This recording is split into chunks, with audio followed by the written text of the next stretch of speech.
के रूप में उनकी पूजा होती है। 500 साल पहले एक भक्त के ऊपर कृपा करने के लिए वो विग्रह के रूप में परिवर्तित हो गए ठाकुर जी। ये शिला उस नदी में बह करके आती है, शालिग्राम शिलाएं। तो इसलिए उनको चक्र नदी बोलते हैं। तो इन चक्र नदी जो अति पुण्यवान शालिग्रामम पुल आश्रमम कालांजर प्रत्यजगाम, उन कालांजर पर्वत को छोड़ करके वो भरत महाराज रूपी हिरण या हिरण रूपी भरत महाराज जो पूरे विश्व के शासक थे पूर्व जन्म में, और अभी हरिण बन गए। कितना खतरा है। हम लोग बिना सोचे जी रहे हैं, जीवन खा पी रहे हैं सब कुछ, कोई फिक्र ही नहीं है अगले जन्म के विषय में। कौन सोचता है, कौन सोचेगा, कौन देखा है कि होगा कि नहीं होगा। अभी मजा करो ना, कौन जानता है अगला जीवन होगा कि नहीं होगा। बहुत पहले गांव में मैंने एक बात पुजारी से बात कर रहा था। हमारे गांव का उसका नाम रामदास जी था और लगभग मेरे पिताजी का उनका आयुष्य था, और उस टाइम में युवक था और नया नया एक ग्रंथ सब हाथ में आया था और प्रचार का इतना भाव था, जिसको देखे उनको पकड़ करके बिठा देता था। सुनो, मनुष्य जीवन मत गवाओ, यह है वो है, बात करता था।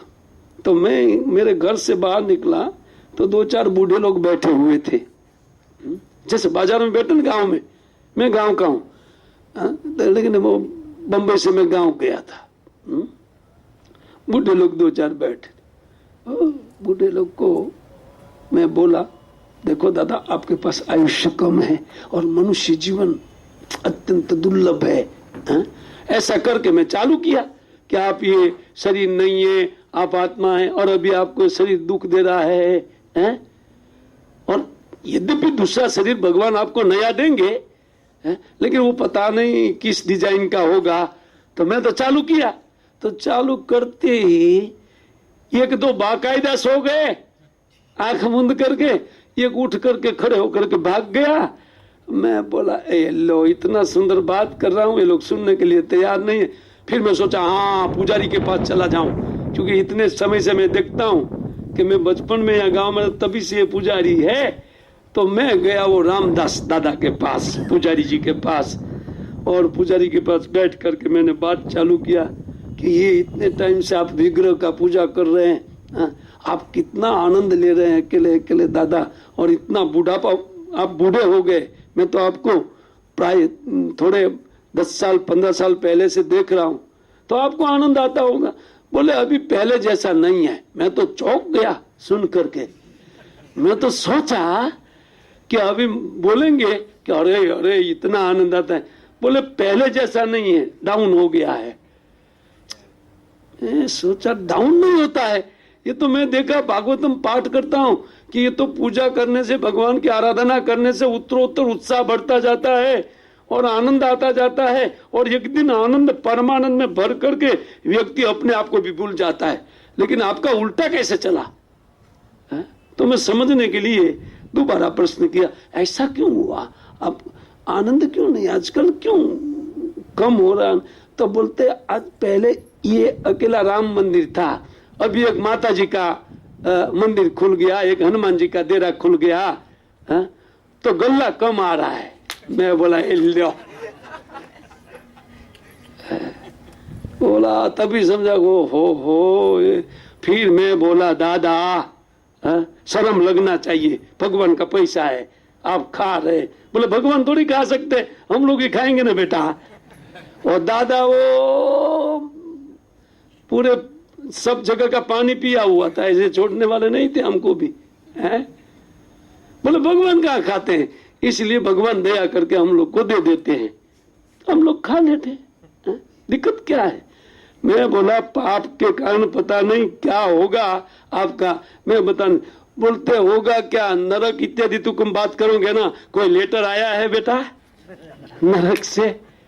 तो बोले, कोई स्वर्ग से एक आध लेटर तुम्हारा जो पत्र बतलाया हो तो दिखाओ, वैकुंठ का पत्र, नरक का पत्र, सब यहाँ है। क्या वैकुंठ, क्या नरक, खा पी करके मजा कर जा, युवक है। और हमको प्रीचिंग करना चालू किया उल्टा है? और तब तक एक चूहा कूदा हमारे बीच से, क्योंकि वो जिनका पैसे में ध्यान है वो ज्यादा ध्यान नहीं रखेगा भगवान का। एक चूहा, बहुत चूहा था, एक कूद करके बीच में से गया। तो मैं कहा दादा लेटर जा रहा है, लेटर है? आप लेटर को पढ़िए। वो तो लेटर का है तो चूहा है। मैं बोला यही लेटर है। बोला कैसे? मैं बोला देखो, उनको कहीं से काट दीजिए, खून निकलेगा ना। बोला वो लाल होता है? बोला हाँ लाल है?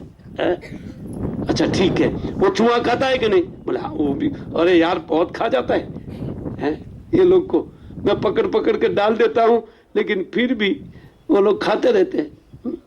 तो ठीक है, वो खा रहे, आप खा रहे, आपका खून लाल है? बोले हाँ। और ये चूहे खा रहे हैं, और चूहे का लाल, चूहा भी बच्चा पैदा करता है। अरे खूब ही बोलते, खूब बच्चा पैदा करते हैं। मैं बोला आप भी सोते हैं?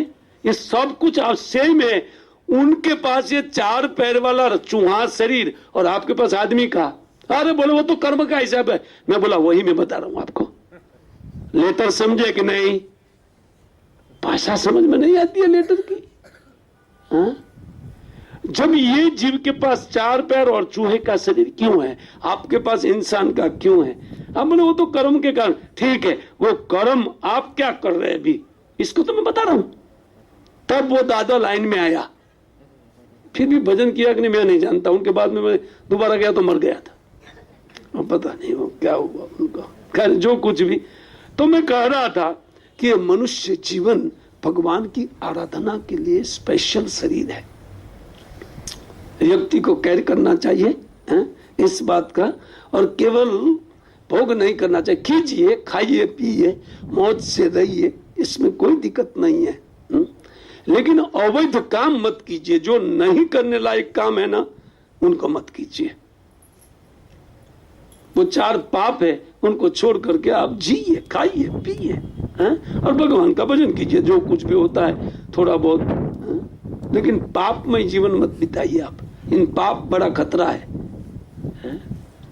अगर आप किसी को मार करके खाते हैं, मांस इत्यादि ना, आप लोग तो नहीं खाते हैं ना, तो भारतवासी है, इसलिए आप लोग नहीं खाते होंगे।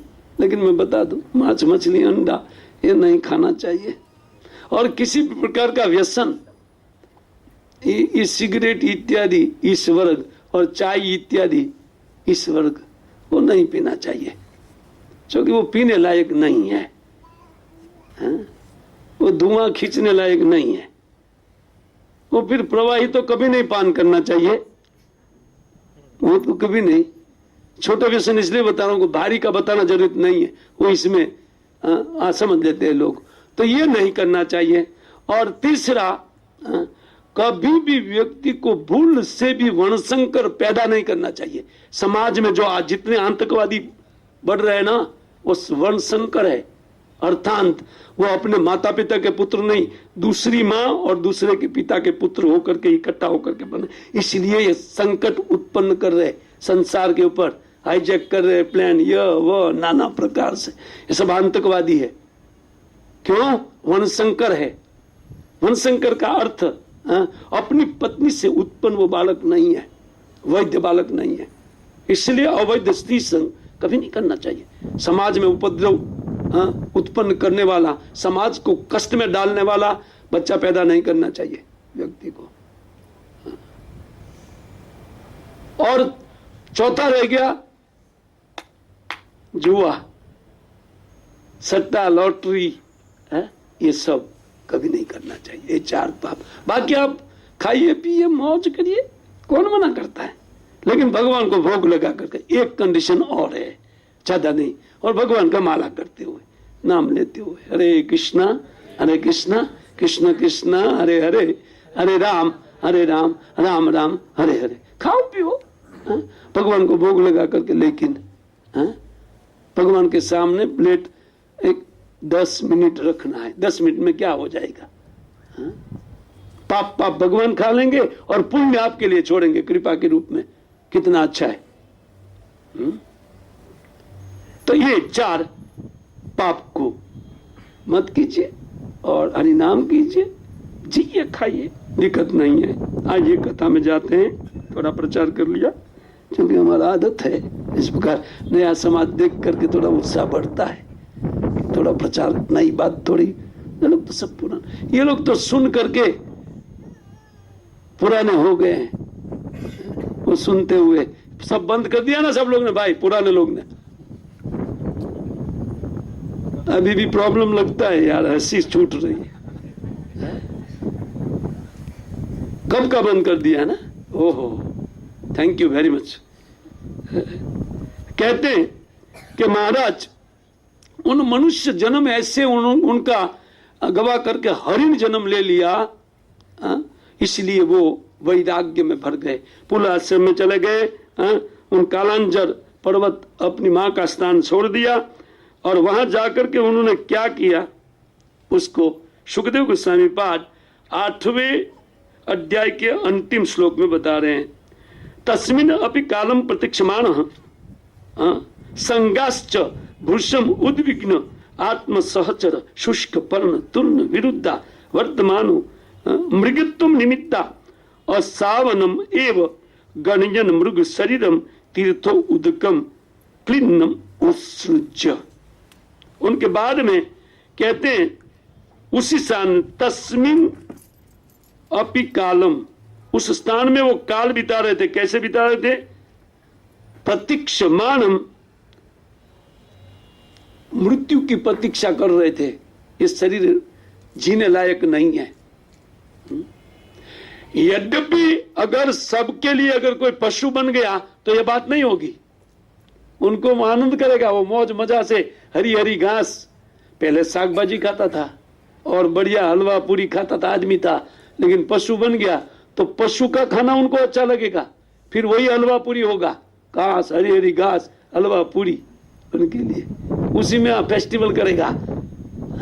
ये नहीं है कि फिर मनुष्य योनि छोड़ करके दूसरी योनि में वो राजभोग, वो सोचेगा यही राजभोग है मेरे लिए। क्यों? भगवान की माया इतनी क्रूर है, वो जीव को ये जो जिस प्रकार का यूज टू हो गया है उसी प्रकार योनि दे करके उसी में सुख मानने के लिए बाध्य करती है। ये माया है भगवान की, इसलिए ये नहीं सोचना चाहिए कि एक बार ये कथा चल रहा था तो एक भाई बीच में बोल दिया, अरे तो जैसे हरिण के शरीर में जा करके तो वो उनका खाना हम खाए तो क्या दिक्कत है इसमें? टेंशन तो गया, अच्छा है। अगर कुत्ते भी बन गए तो टेंशन तो गया ना, टेंशन गया, लेकिन कुत्ते का शरीर मिलने के बाद पता चलेगा जितने कुत्ते हैं वो सारे दुश्मन हैं एक दूसरे के। आदमी के पास उपाय है कुत्ते से बचने का, लेकिन ये कुत्ता तो सुनिश्चित मारा जाएगा। टेंशन क्यों नहीं है उसमें? है कि नहीं? लोग बोल देते आसानी के साथ, अच्छा है टेंशन नहीं ना, क्योंकि यहाँ टेंशन में जिया है। वो टेंशन क्या है? भगवत भक्ति नहीं करने के कारण माया टेंशन दे रही है। इस जो कुछ भी इन मनुष्य जीवन में हम भोग रहे हैं वो सब केवल मात्र भगवत भक्तिहीन जीवन जी रहे हैं, इसलिए हम लोग को माया ज्यादा टेंशन देती है। जो भक्त बन जाते हैं कोई टेंशन नहीं है, हमको कोई टेंशन नहीं है कोई, और न तो कोई बैंक बैलेंस है, अगर बैंक उठ जाएगी तो भी मैं वाह वाह करूंगा जो भी है। और आपके दारुस्सलाम में एक आध उठी तो तुरंत लोग काना पूछे कौन उठी, कौन सी बैंक के? तो वो जिनका खाता है अगर उनका नाम सुन लिया तो अब तो रोने लगेगा, और दूसरा जिनका खाता नहीं है वो तसल्ली देगा। क्या किया जाए? अच्छी बैंक में रखना चाहिए था ना आपको, आप गलत है, ऐसी बैंक में रख, और कल उनका जाएगा तो वो लोग उनको सलाह देंगे, बोले हमको बोल रहे थे। ये संसार है और बहुत संसारिक बातें ऐसी है। तो टेंशन इसलिए है, केवल भजन नहीं करते हैं इसके, भजन भक्ति करते हैं उनको कोई टेंशन नहीं, वो जीते हैं आराम से, बढ़िया से भगवान का भजन करते हैं। और खाने का टेंशन नहीं, बनाने वाला कोई दूसरा है? कदाचित भगवान को भोग लगाने के लिए बोल देते हैं तो प्रार्थना करके, हो तो प्रिय कार्य है ना, हे भगवान देखिए आज ये लोग ने हमको भोग के लिए बोल दिया, ठीक है? तो भोग लगाने के टाइम आनंद से भोग लगाते हैं और बाद में चालू करते हैं महाप्रसाद गोविंदे करके। ये एक पाई नहीं लगा है, पाई जितना मैं विनोद जी के घर में रहूं या प्रकाश जी के घर में रहूं, जो पाई पैसा लगा है सीलिंग बिलिंग उनका, और मैं तो सुखपूर्वक खा रहा हूं। वो जो खा रहे हैं वही आइटम में, उल्टा वो मेरी थाली में जबरदस्ती डाल देते, अरे लो लो यार आप, क्या टेंशन है?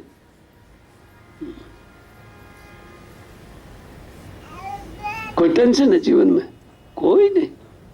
यहां से प्रवचन खत्म हुआ आपका, नैरो भी चले जाएंगे, उधर यही काम करना है, हरि कथा बोलना है, आनंद से जीवन जीना है, कोई दिक्कत नहीं है। आनंद ही आनंद है।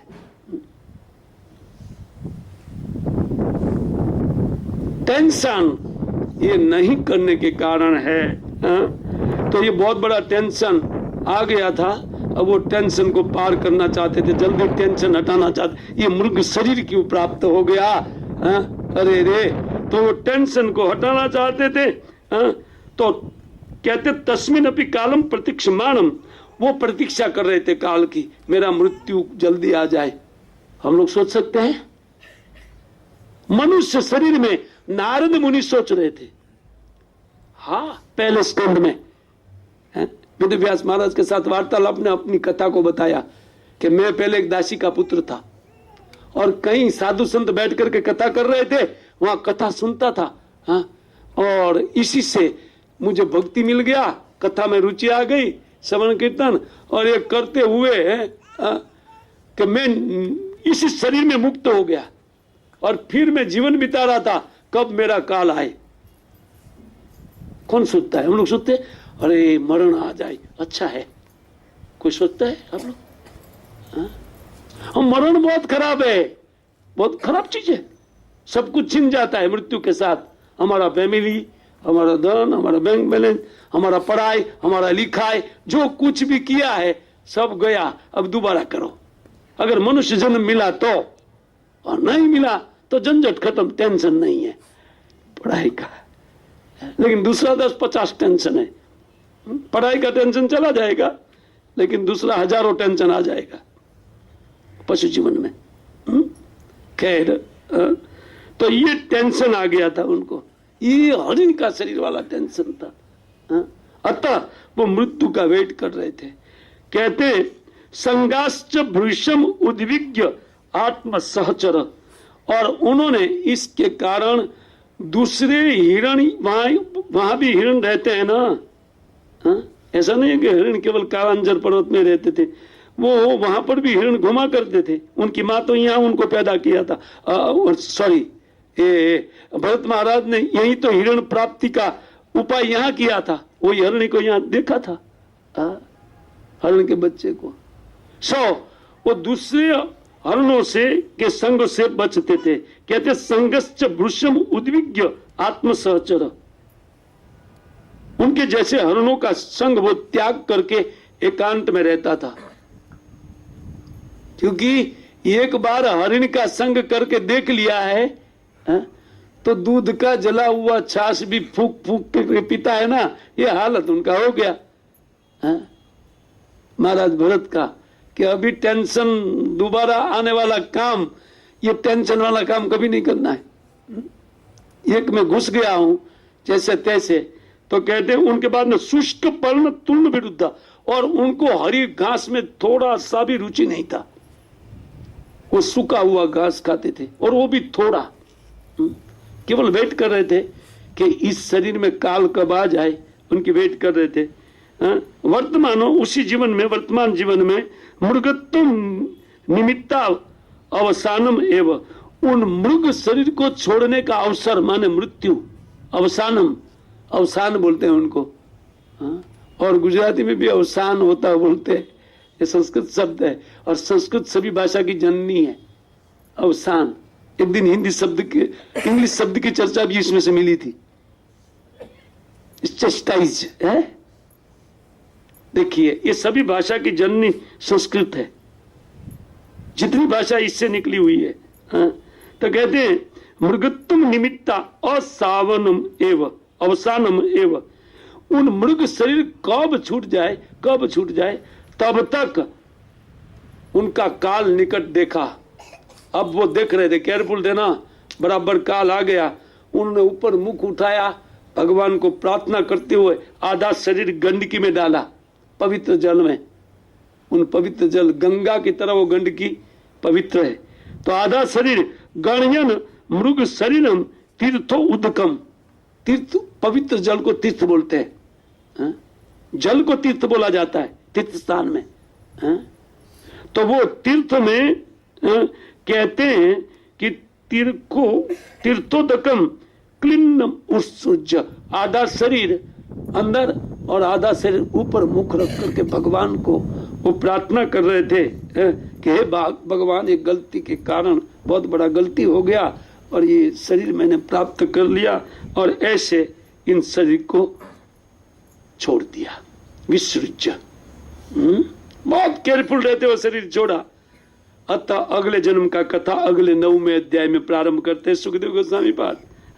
अतः कश्चित द्विजवरस्य अंगिरस्य प्रवरस्य सम दम तप स्वाध्याय अध्ययन त्याग संतोष तितिक्षा प्रसन्न विद्या अनसूय आत्मज्ञानन आनंद युक्त स्यात् आत्मसदृश सुतशील चारु रूपेण उदार्य नव सौदार्याम अंगजा बभूव मिथुनम च यवीयस्याम भार्याम। अब कहते हैं कि उसका दूसरा जन्म एक अंगिरस गोत्र के ब्राह्मण के घर में हुआ। उन ब्राह्मण को 2 पत्नियां थी। इस श्लोक में मैं पाठ किया, उसके अनुसार 2 पत्नियां थी। अगली पत्नी का 9 बच्चा, इसमें लिखा गया, मैं पाठ किया, उसमें लिखा है उनका 9 बच्चा था। नहीं, इस नव सौदर्याम अंगजा, अगली का 9 बच्चा था और दूसरी नई उनकी पत्नी का वो 2 मिथुनम, एक लड़की और एक लड़का था। और वो ब्राह्मण बहुत वैदिक ब्राह्मण था, कर्मकांड सुंदर जानता था, धन का कोई कमी नहीं था, भगवान की कृपा थी उनके परिवार के ऊपर। ऐसे सुंदर परिवार में जहां पर वैदिक ऋचाओं का गान होता था, उस परिवार में भगवान ने उनको जन्म दिया। तो जो उन 2, वो छोटी उनकी पत्नी के 2 बालक थे, एक स्त्री और एक पुरुष, उसमें पुरुष भरत महाराज थे,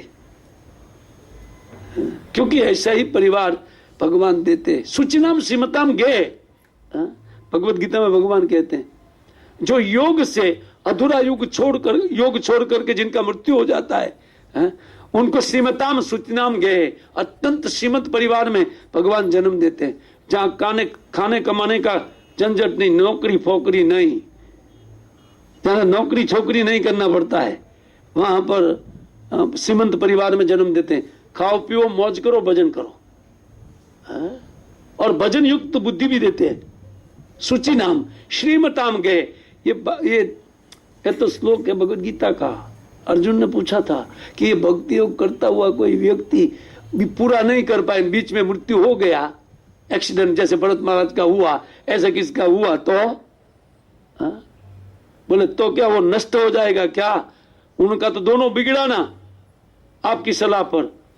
वो बेचारा भोग भी नहीं कर पाया, इधर त्याग करके बैठा हुआ था और आपकी भी प्राप्ति नहीं किया, तो वो तो नष्ट हो गया। बोले नहीं, बस कश्चित कल्याण कृत, अर्जुन कोई भी कल्याणकारी पथ का अनुगमन करने वाले का बुरा कभी नहीं होता है। बुरा जो दूसरे के प्रति बुरा कार्य करने वाला क्या संसार में बुरा होता है। अच्छा कल्याणकारी मार्ग है, आत्म साक्षात्कार का मार्ग, कैसे बुरा होगा? तो फिर क्या होता है उनका? तो बोलते हैं उनको बड़े बड़े श्रीमंतों के घर में मैं जन्म देता हूं, खाने कमाने की चिंता नहीं, अच्छा, दूसरा इससे भी श्रेष्ठ सूची नाम पवित्र ब्राह्मण कुल में उनको मैं जन्म देता हूं, ताकि उधर स्वाभाविक वैदिक लिटरेचर के प्रति उनकी आस्था है। स्वाभाविक इस परिवार मिलने से ये सब फैसिलिटी अपने आप मिल जाता है। देखिए, ऐसे समशील ब्राह्मण के यहाँ उनका दूसरा जन्म हो गया और उनकी दूसरी बारिया से तो कहते यस्तु तत्र पुमान स्तम परम भागवतम राजर्षि प्रवरम भगवत कर्म बंध विध्वंस श्रवण अनुस्मरण गुण विचरण। नहीं, ये दूसरा पाठ है। पुमान स्तम परम भागवतम राजर्षि प्रवरम भरतम उपसुष्ट मृग शरीरम चरम शरीरेण विप्रत्तम गतम आहु। कहते हैं कि उन बुद्धिमान और जो इस कथा का पाठ करने वाले लोग हैं, विज्ञ जन, साधु जन, ये बताते हैं कि उसमें जो पुरुष था, बच्चा था, तो वही ये मृग शरीर को छोड़ करके श्री भरत महाराज उन ब्राह्मणी के शरीर में प्रवेश किए थे, उस ब्राह्मण के द्वारा। हाँ? और कहते हैं कि वे इनका चरम शरीर, लास्ट शरीर था। जड़ भरत का शरीर उनका अभी चरम शरीर था, अभी उनके बाद उनको शरीर नहीं लेना था, उनके बाद वो वैकुंठ जाएगा, भगवत प्राप्ति कर लेगा, इसलिए लास्ट शरीर बोल रहे, चरम शरीर है ये बोल रहे, शब्द प्रयोग है। हाँ?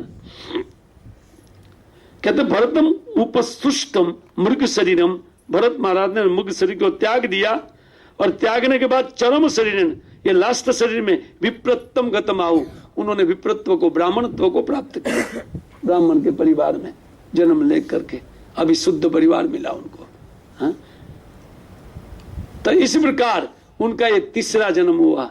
राजर्षि भरत हरिण में आसक्त होकर के हरिण बन गए और पुनः एक ब्राह्मण कुल में एक बच्चे के रूप में उन्होंने जन्म लिया। सुखदेव गोस्वामी बात कथा को बढ़ा रहे हैं कि तत्रापि स्वजन संगाश्च भृश्यम उद्विजमानो भगवत कर्म बंध विध्वंस। हाँ? विध्वंसन श्रवण स्मरण गुण विवरण आचरण आनंद अरविंद युगलम, नहीं, चरणा अरविंद युगलम मनसा विदधत आत्मन प्रतिघातम शंक मानो। और वहां पर वो जैसे जैसे बड़े होने लगे, उनको शुरू से ज्ञान था कि मैंने हरिण का शरीर छोड़ करके ब्राह्मण का लिया है। भगवत भक्ति के कारण तीसरा जन्म याद रहा, मैं पूरे पृथ्वी का राजर्षि था, हरिण बन गया और अभी ब्राह्मण बना हूं। और लेकिन अभी वेरी केयरफुल, इसको बता रहे इस श्लोक में, इतना वो केयरफुल हो गए।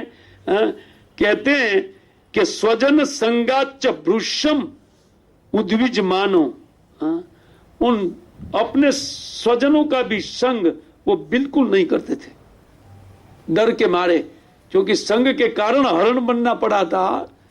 हरिण का शरीर अभी संगति ही नहीं करूंगा, जाइए। अपने स्नेहीजन माता पिता की संगति को छोड़ छोड़ करके एकांत में रहने लगे, छोटे से बच्चे।